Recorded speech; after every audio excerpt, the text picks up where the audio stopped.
Hello, Internet. It's Daniel with Driving and Dragons.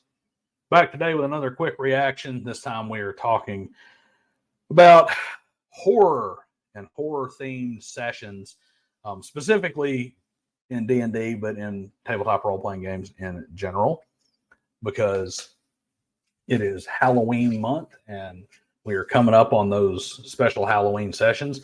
And we are going to go back to old generic Jenny D and see what the cosplay queen of a session every few weeks has to say about running horror. I think there's a little spoiler alert here. She says 3 ways to do horror right, 2 ways to do it wrong. I am wondering if she is actually going to say the one thing that you absolutely have to have effective horror, and that is the elimination of hand-holding things like safety tools and veils and lines and all that other garbage. You can't pander to people because fear and horror are all about being uncomfortable. And her entire philosophy is about people's comfort at the expense of the game actually being able to continue. So let's see if she is going to abandon the safety tools in favor of making a better game. Hey fiends, Ginny D here, and it's Halloween. Well, it's October 4th, but close enough. If there was ever a month to run a horror D&D session, this is that month. But as opposed to games like Call of Cthulhu or Vampire the Masquerade, D&D wasn't necessarily built for horror. Quick note here right off the bat, you can tell her gross lack of experience in tabletop role-playing game in general, and her total lack of familiarity with anything other than 5th edition Dungeons and Dragons. Vampire the Masquerade is an urban fantasy. It's like a dark urban fantasy vampire game. It is not a horror game. Now, it has dark elements. It has graphic elements to it. It encourages that kind of play. It is not a horror game. There is a distinct difference between horror and like graphic, gritty, dark themes. Horror is meant to elicit a certain emotion in the player through their characters.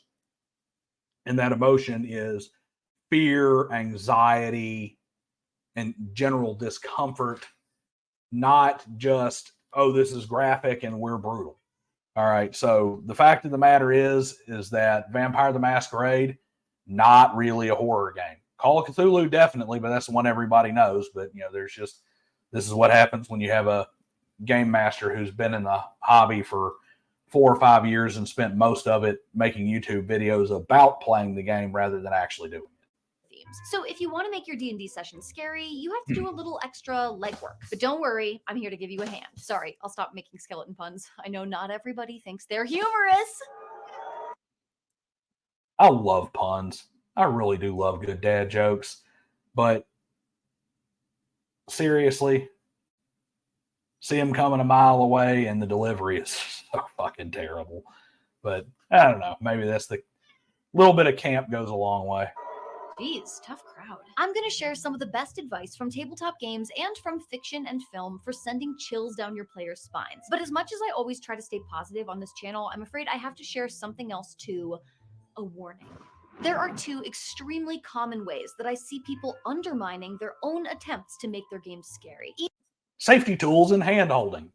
Yeah, I wonder if that's her too. Even if you do everything else right, if you don't account for these 2 things, you're just not going to pull it off. So let's go over 3 ways to bring horror into your D&D game and 2 mistakes that you should definitely be afraid of.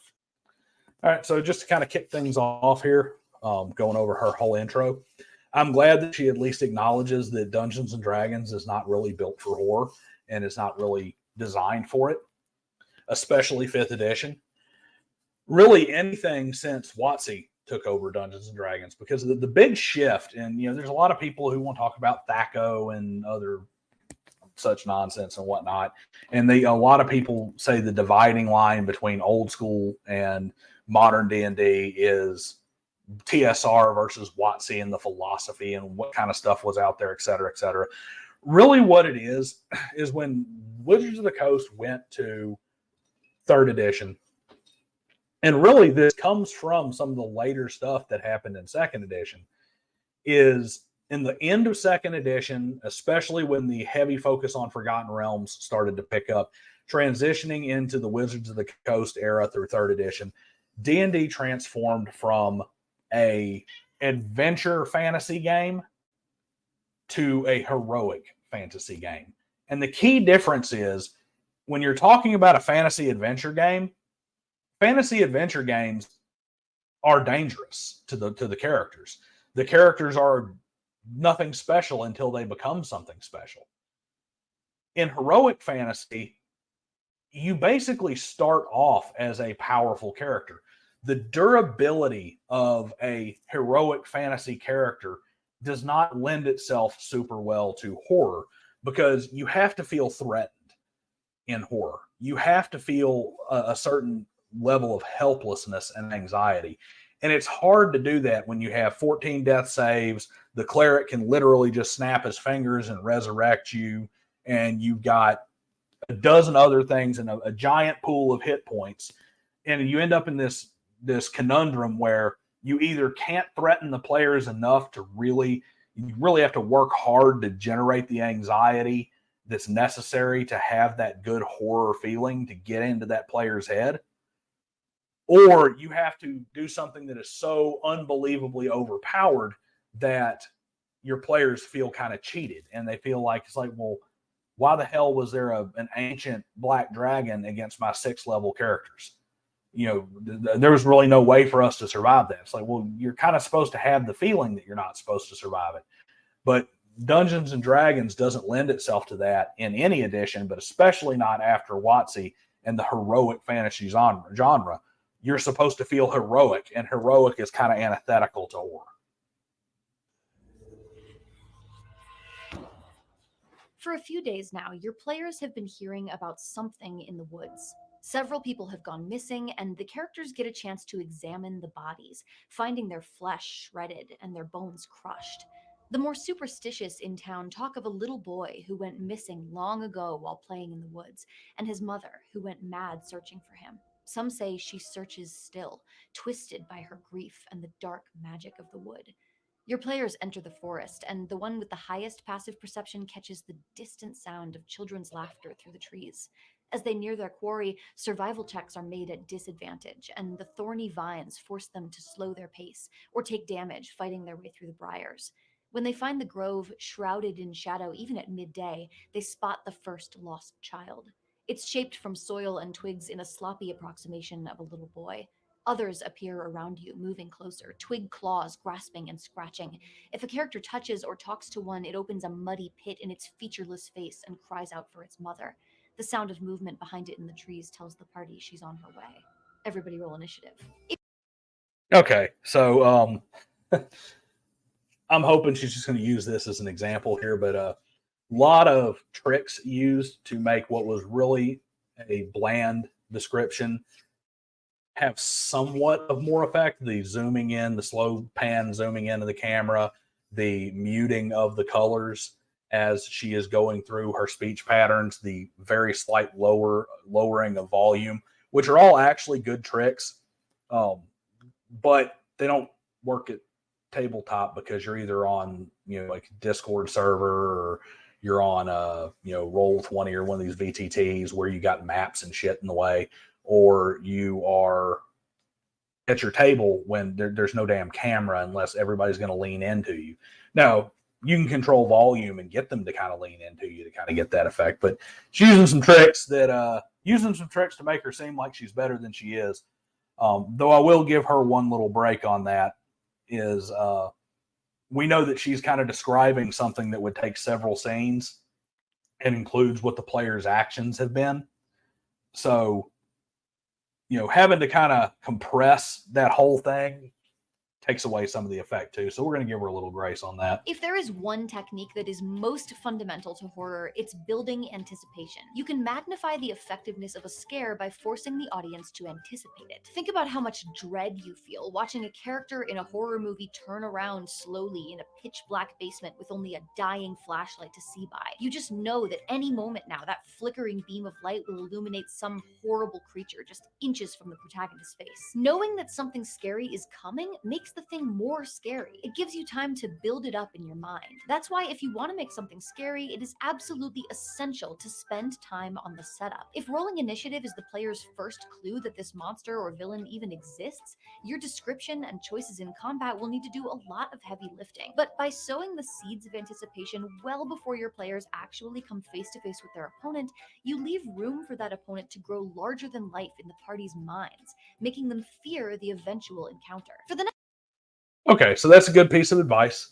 Anticipation is a big part of horror. Not knowing, the unknown is a big part of horror. You want to have things on the periphery. You want to allude to something that is bigger, and you actually have to be careful with descriptions. It's a fine line between giving enough detail to paint a picture and leaving enough out to leave lines open for imagination when it comes to horror. Because no matter how good you are at describing something, no matter how good a picture you paint, what's terrifying in the player's mind is always, their mind is always going to switch to what is most terrifying for them. It is going to gravitate and paint the picture worse than you ever could, tailored to them. And it also gives you a nice little piece that takes some of the work off your plate. And that is, it allows them to build the anxiety and build the confusion and build the tension themselves, because each player is going to have a little bit of a different picture. We've all had those moments at the table where there's a puzzle or something and everybody's like, well, I think it's like this. Well, no. It's like, well, DM, can you please clarify, is the lever, is it a 3-position lever, or is it a lever that's in 3 different positions, or what is the, or is a 3 levers in 1 position, where they're arguing kind of about how each one of them sees the room, how big is it? How wide is it? What's the shape? What can we see? What can we not see? Oh, well, I was thinking this. We've all had those situations where the players each have a slightly different picture and they're trying to figure out what it is.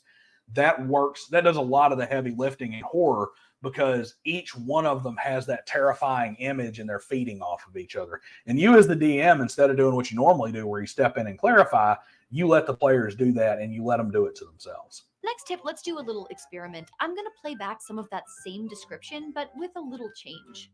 For a few days now, your players have been hearing about something in the woods. Several people have gone missing, and the characters get a chance to examine the bodies, finding their flesh shredded and their bones crushed.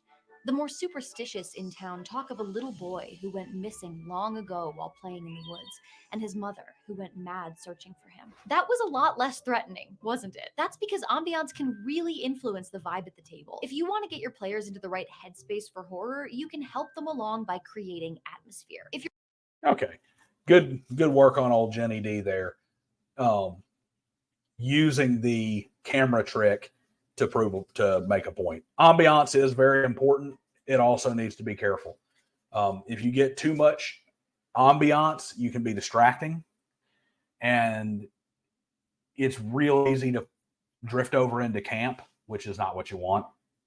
So you got to be careful with ambiance. And here's the thing: tricks, props, music, decorations, these things can all kind of help, but nothing is ever going to take a true horror experience out of the DM's hands. It is all about delivery. It is all about tone, and you can't fix tone and fix delivery with peripherals. If you're playing in person, that might mean lowering the lights and lighting some candles. Maybe you go really hard and bust out the fog machine or use themed props. Fog machine is fucking stupid. All right. Fog machine is fucking stupid. That's just gimmicky. Plus, you're going to have the noise of the fog machine, which may not fit with your theme. And you got to be careful with props. Like I said before, description is kind of a less is more thing. You need enough to let them paint their own picture. You start handing out props, you've just solidified something that's unknown. The unknown is a big part of the anxiety that creates fear.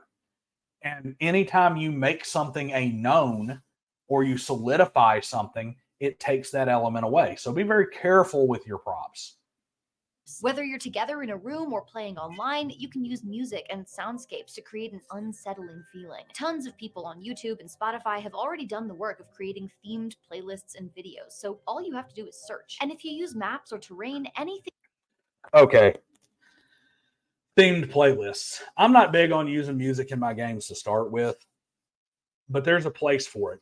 Here's the thing, though. This is not a place where you can be lazy in horror. Not if you really want to have maximum effect. Your theme, your music has to fit your theme.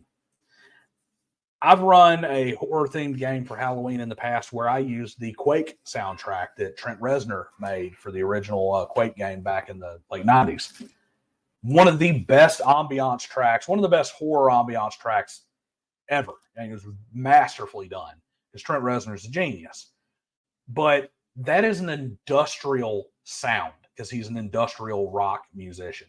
That was an industrial horror ambiance.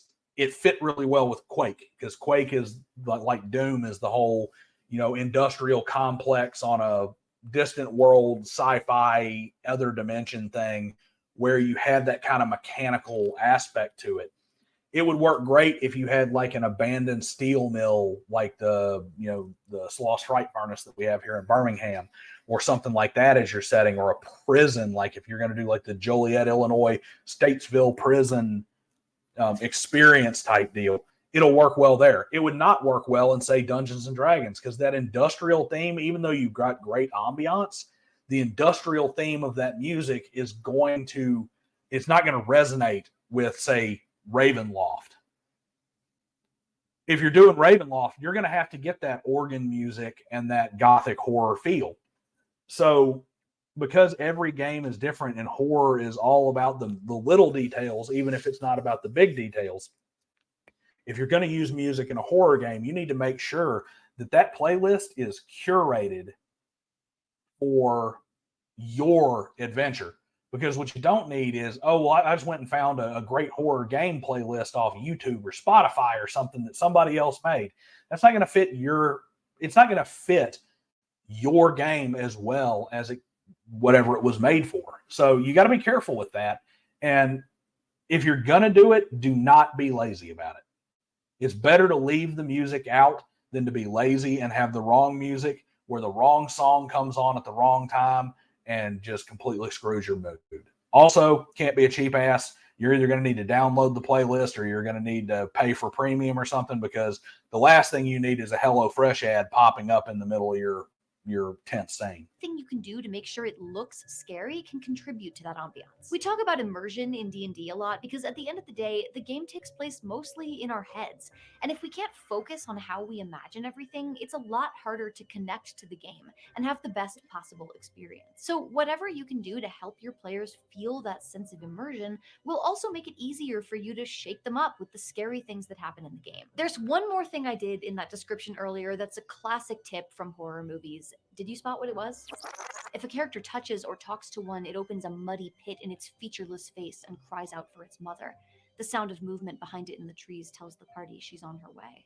Everybody roll initiative. There's a trope called monster delay, where in a horror movie, they will often avoid showing the monster on screen for as long as possible. Sometimes the viewer will catch a glimpse of the monster's tail or eye, but never enough to give you the full picture. That's because one of the most fundamental fears that humans all share is fear of the unknown. Our brain's job, evolutionarily, is to constantly observe and analyze what's going on around us so that it can protect us from danger. When we encounter something unpredictable, it triggers an instinctive sort of fear. We don't know how to protect ourselves. In that description, initiative starts before the players even encounter the monster herself. They know she's coming, and they've seen the damage that she's done to the townsfolk who already fell victim to her, but they have no idea what they're actually going to be facing. And for every minute of combat before she appears, that uncertainty is going to be looming over the battle. What abilities will she have? How strong will she be? How much damage will she deal? Should the players conserve their resources? Will killing her childlike minions weaken her or anger her? Should they try and run away before she gets here? When we don't know what to expect, we imagine the worst thing possible. And we're out here playing a game entirely built on imagination. So the worst thing your players can imagine is probably pretty terrifying, maybe even more terrifying than whatever you could describe.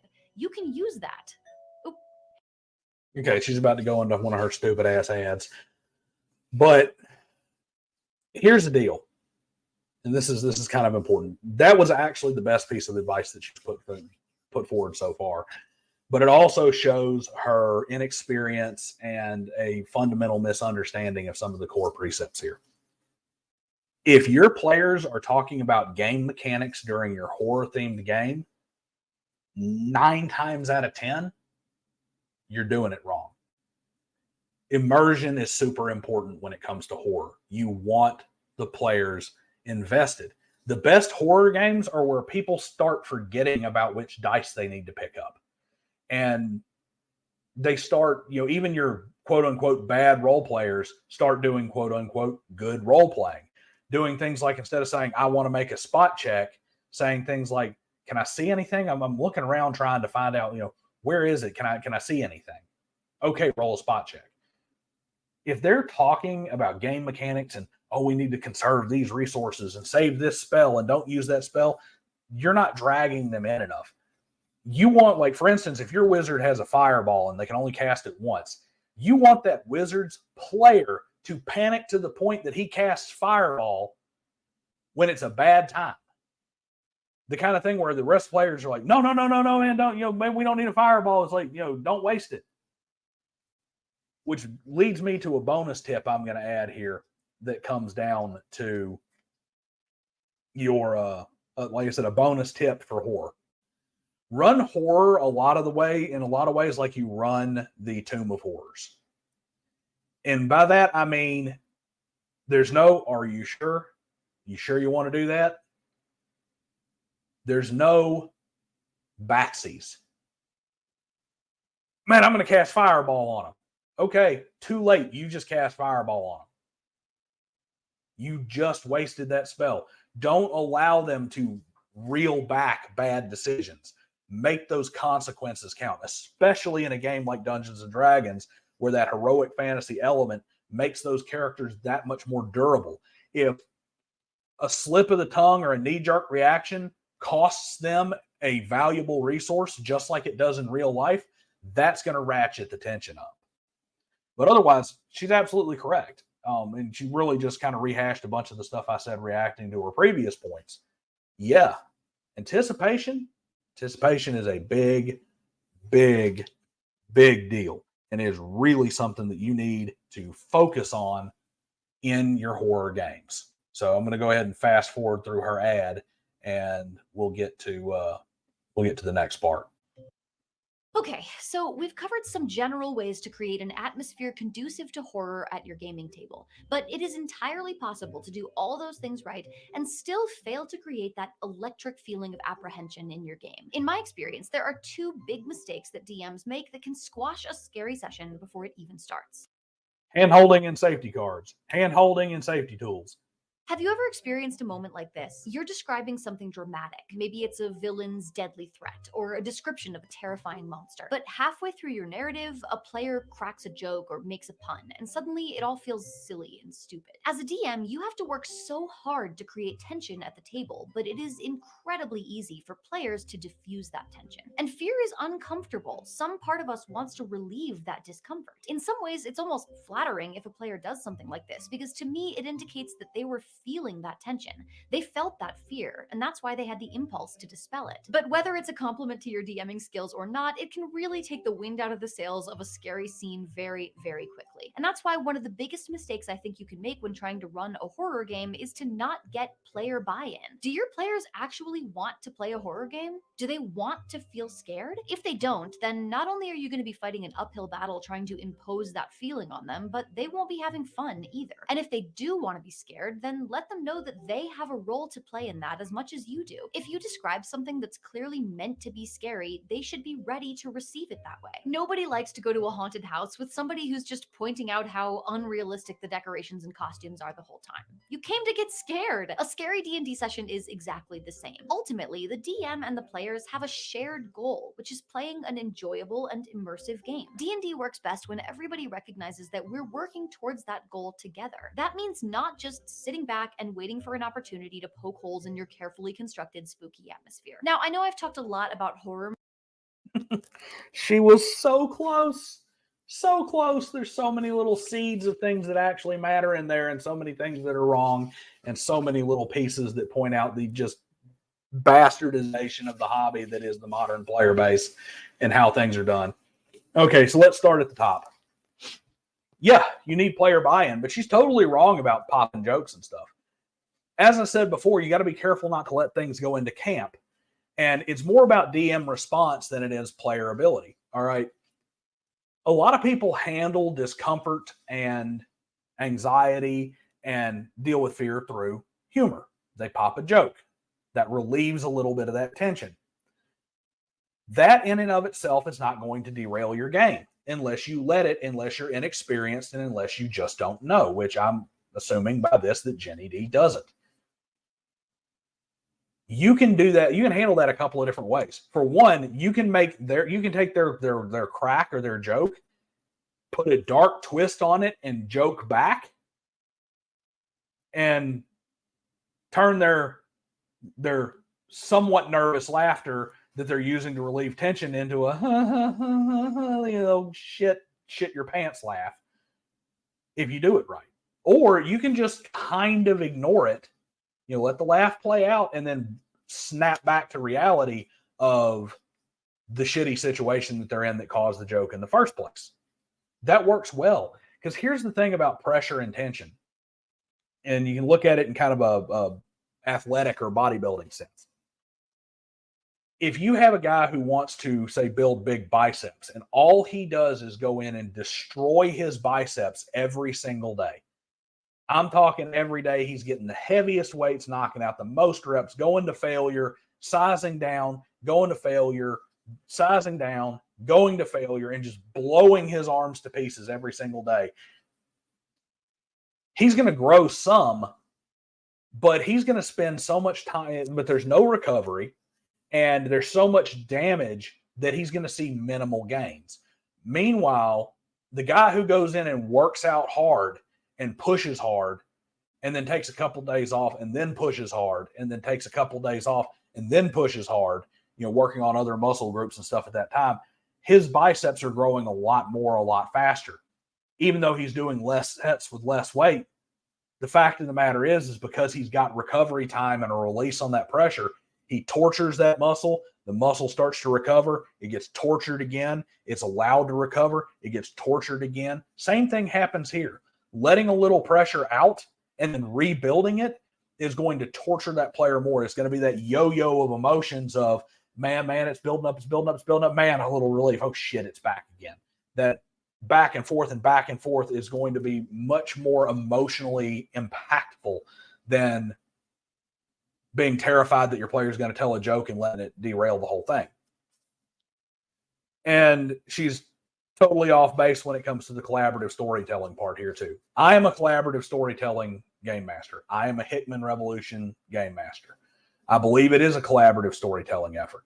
However, where they jump the shark and they miss the ship is this is not a game of equals. The dungeon master or game master has an inherently superior authoritative position within the game to the players. It has to be that way. They're the narrator. They're the referee. There's a reason why it's called a dungeon master or a game master and not a game runner or a dungeon narrator. You have to have an inherently authoritative position to dictate the tone at the table, and you have to have that mentality going into it. Yes, you want buy-in. And it doesn't matter if it's horror or space fantasy or interplanar or, Arabian Nights or Oriental Adventures. You should always have player buy-in to your theme. You should be telling people ahead of time, like, hey, this is what I'm thinking of doing.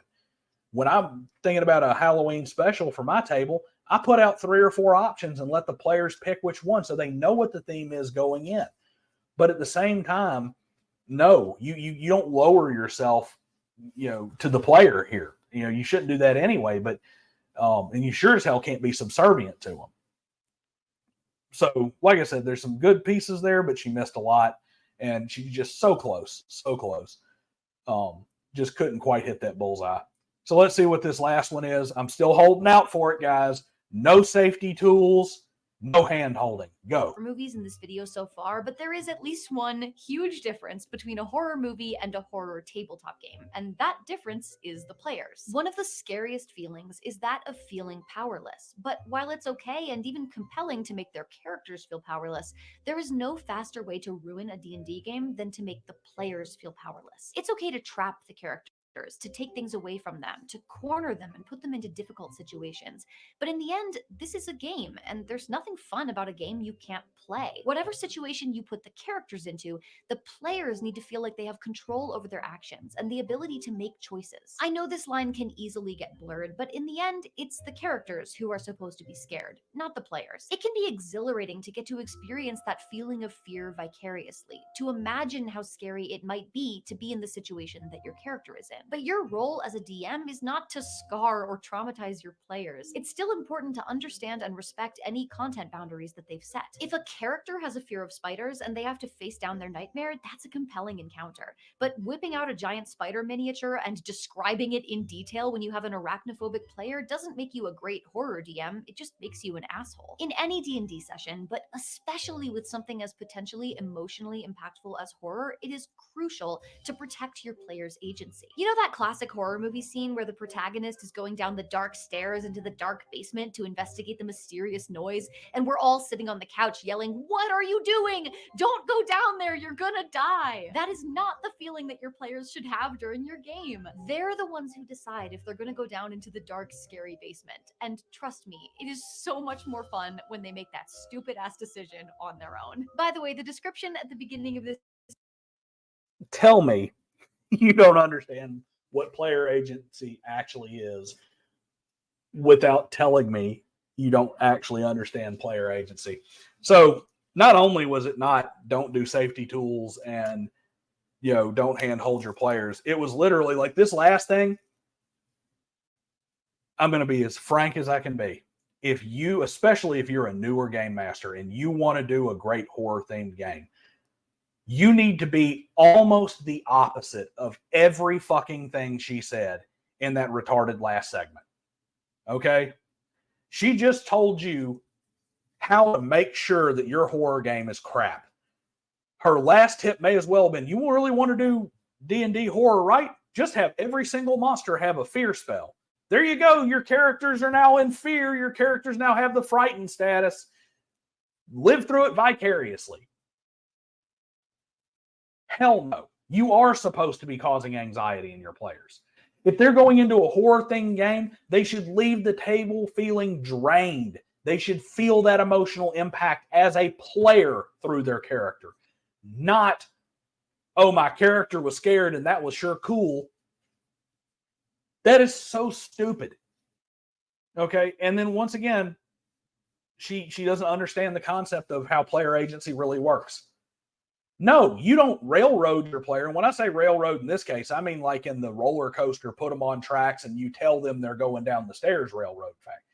But what you do is you create a situation where all the options are bad and the least shitty option is going down the stairs they don't want to go down.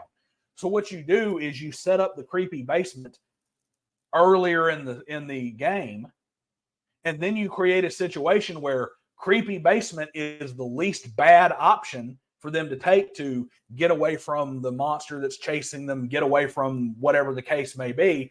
And now they're forced to make a shitty decision. And it's a shitty decision. Like, nothing is better than when, first hour of the session, man, all right, guys, you see the basement over there? Nobody go down there. Y'all stay away from that. Hell, man. You want to talk about ham-fisted? And obviously, fuck that place. We know where we're not going this session. Then in hour 4, they're running away from something. There's a brutal storm brewing outside. They see, they're running away from the guy with the chainsaw. They come around the corner of the house, and out in the cornfield, all the red eyes glowing in the darkness light up, and they're looking left and right. And they got the chainsaw man coming. They got the lights coming. The big storm's rolling. And the only thing that's there is right there to the left is the door into the basement that they swore up and down. There's the ham-fisted thing that we don't want to go down. It's like, shit, we're going down into the basement, guys. That is one of the best moments you can have. And to the other point, If you are so arachnophobic that a description of a spider in a tabletop role-playing game or the presence of a giant spider miniature figurine traumatizes you, you don't need to be playing Dungeons and Dragons. You need to be playing Go to fucking Therapy. I don't know how many times we have to say this. The tabletop role-playing game session is not your therapy session. We are not here for therapy. If you can't handle simple description, especially as an adult, it's a little different if we're doing like horror for kids. You don't want to have kids who can't go to sleep because they think the boogeyman's going to get them out of the closet. But if you are running a horror-themed game for adults, they should expect to be uncomfortable. They should expect to have their taboos pushed. They should expect to be very anxious about things. And the fact of the matter is, if you can't handle simple descriptions, you don't need to be playing the game, because the tabletop role-playing game is not your therapy session. Go get professional help and quit ruining everybody else's game to try and make it capitulate to your comfort. Horror is about being uncomfortable. Intentionally making your horror game comfortable derails everything you did. You could do everything perfect. You follow this last piece of advice. Congratulations. You just made it it's kind of a cool, zombie game or whatever. But it's kind of cool and all. What happened to our characters was kind of crazy. That's just a session. That's nothing special. But man, I'm telling you, man, shit. I mean, I had to go have a drink and get that out of my head, man. I mean, seriously, it kept me up for a little bit. I ain't even gonna lie. That's the kind of reaction you want. And that only happens if you're fucking with the players, not just their characters. And they need to know that's what they're signing up for before they come on board. But the fact of the matter is that if you're so mentally fragile that you get traumatized by your tabletop role-playing game, you don't need to be playing them. You need to be getting professional help and working on yourself, not messing with everybody else's good time. So anyway, what do you guys think about horror? What do you got planned for Halloween? Let me know below your thoughts. Like, share, and subscribe. Share this video with some folks. Let's get some subscribers in here and help me grow this channel. That'd be a lot of fun. But let me know what you want me to react to next. If you got any thoughts or requests, anything you'd like to see me talk about, any channels, because God knows I don't know all of them. And I will see you guys next time.